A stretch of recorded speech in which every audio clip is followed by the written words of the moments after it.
Hey everybody, Dr. Urban here. I'm going to go over section 8.3. Unfortunately, we don't have time in this semester to go over all of chapter 8, but we are going to go over a large portion of it, or I guess one of the most important pieces of it. Pardon me, I'm going to adjust the light here just a bit. Okay, so I need you to go ahead, if you want to, and open those slides that say section 8.3, or you can watch my short demo video here and then go back and look at the slides. The primary slides I want you to focus on would be slides 3 through 5. But again, it's a very, very short slide deck, and it's just one concept that we're going to cover. So again, we're talking about Hooke's law and how springs work. I think one of the best parts of this particular section is that you've worked with a lot of things that are elastic springs, perhaps the elastic waistband of a pair of athletic shorts, maybe a hairband, rubber bands to tie things up. And you know that rubber bands have an inherent property of their own stiffness, okay? And so that's the concept we're going to be working with today. There is a specific stiffness. Some folks call it a springiness of a spring, okay? Let's say it's the stiffness of the spring. And that's going to have a new letter that we haven't worked with yet, and that's going to be a lowercase k. The official term for that is spring constant. And again, the spring constant is an inherent property, okay? It's an inherent property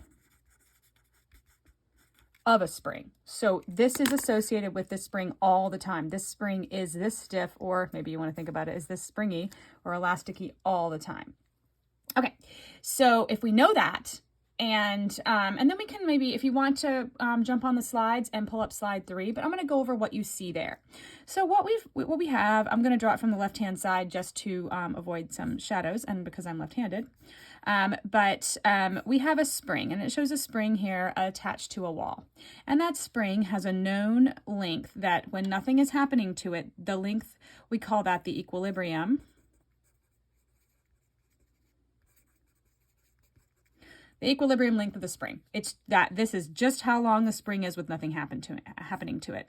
So this is the symbol for wall. So what happens is if I actually grab on the spring and pull outward, so my spring would deflect like that, right? So if I've applied some kind of force this way, I've applied some kind of force to the spring, and I've changed its length. Now I have a new length.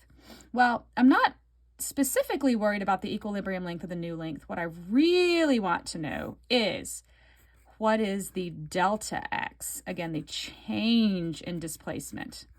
Okay, and in this particular example, it's in the x direction. So I need the delta x, the amount that it changed. So final minus initial length.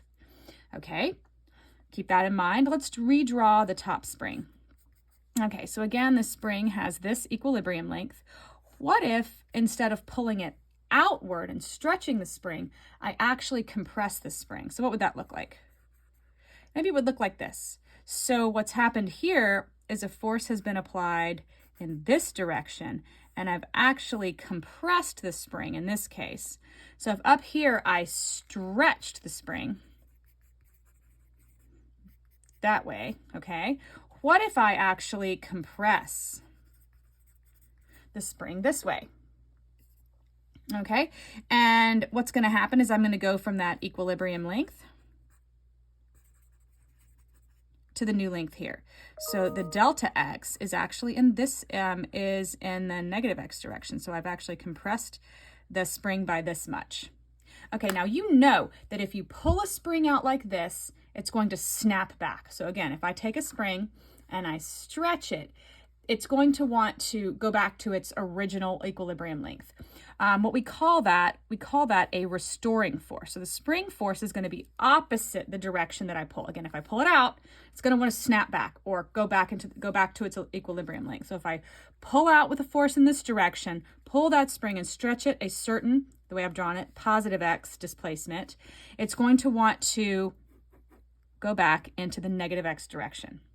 Again, in this scenario, if I take a spring and I compress it change its displacement in the negative x direction, it's going to want to spring back out this way.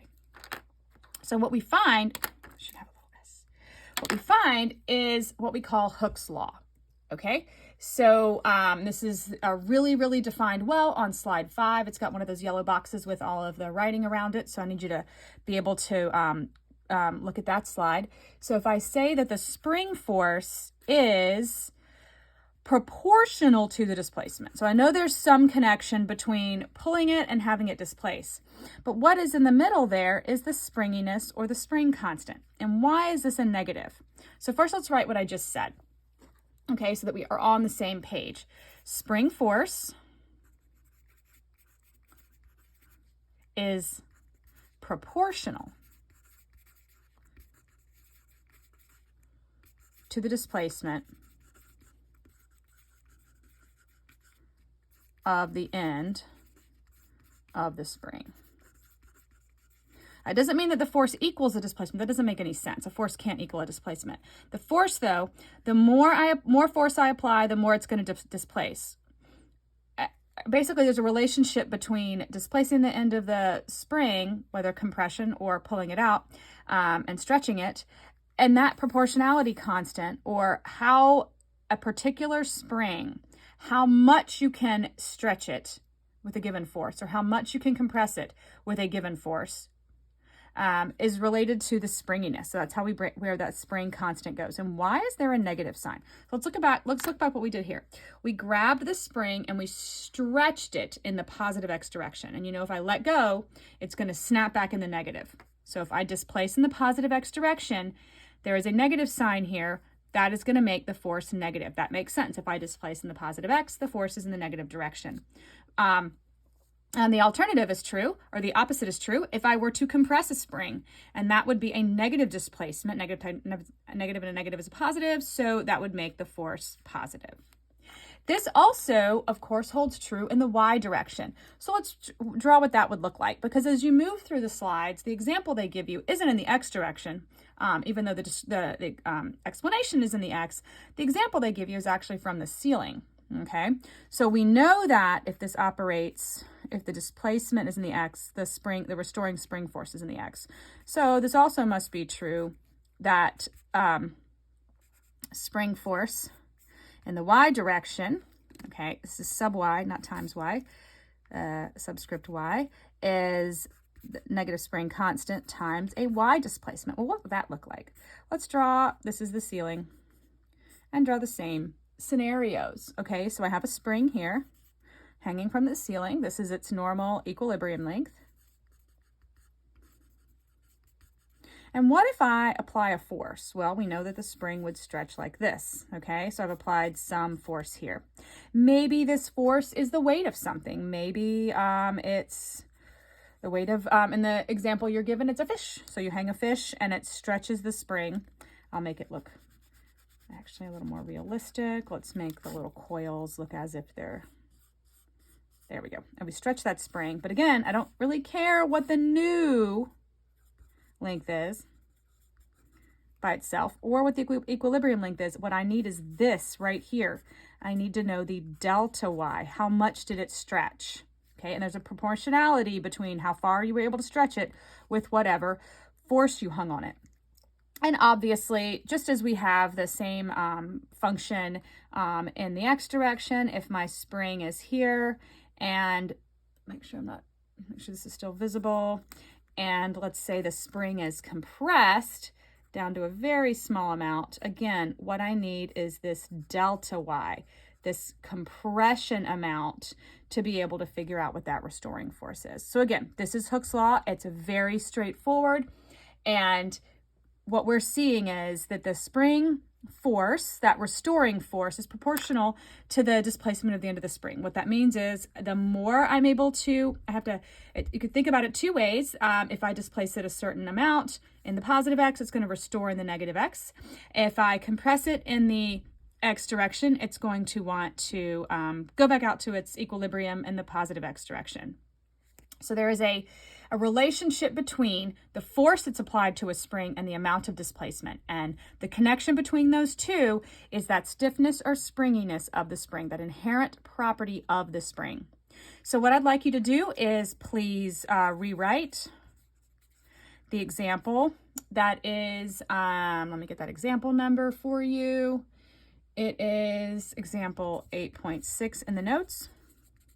Have that ready the next time I see you. And as well, I will put a problem on ULearn and just have that available the next time I see you in class. No need to upload, but just make sure you rewrite all of example 8.6. It's the weighing the fish. It's the deflection in the Y direction type of a problem. And then I'm going to put another problem on ULearn, and I need you just to have that with you the next time I see you in class.